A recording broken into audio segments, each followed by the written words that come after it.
So Joe Biden's reported nominee for this very important post in the DOJ holds a ton of extremely racist, ugly views.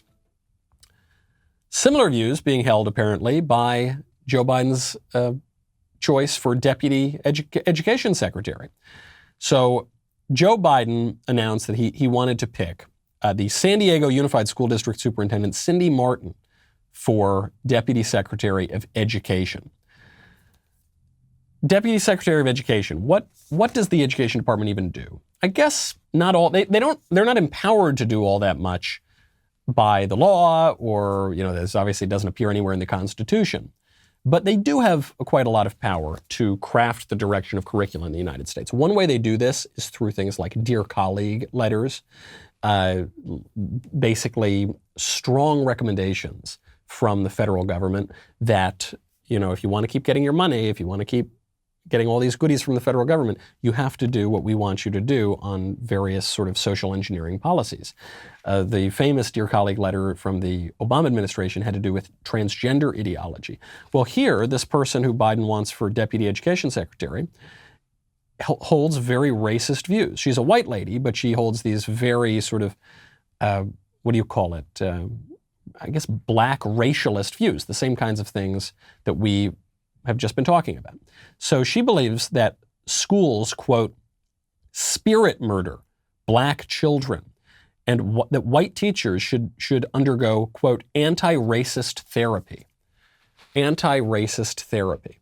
So you've got now the announced Biden pick for Deputy Education Secretary calling for the reprogramming only of white teachers who are not anti-racist enough, meaning they could be not racist, but that's not enough. You've got to be anti-racist, meaning you've got to be racist.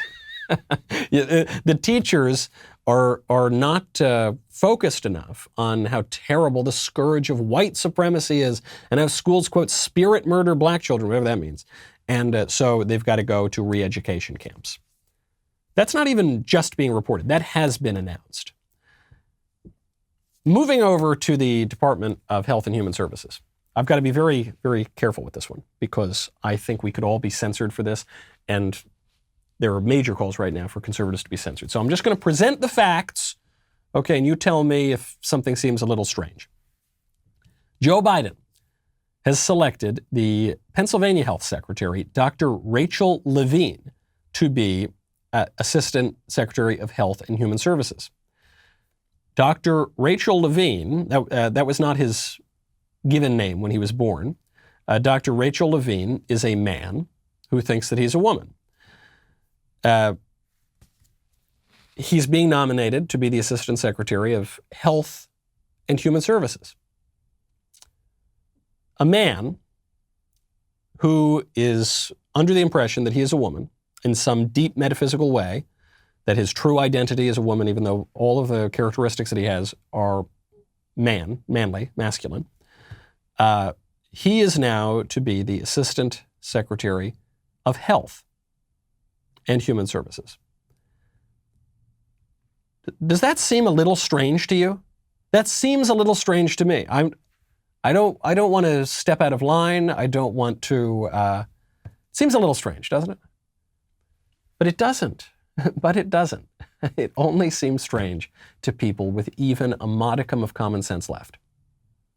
Because we are back into the normal scope of this liberal political regime. And the normal kinds of politics that we see here,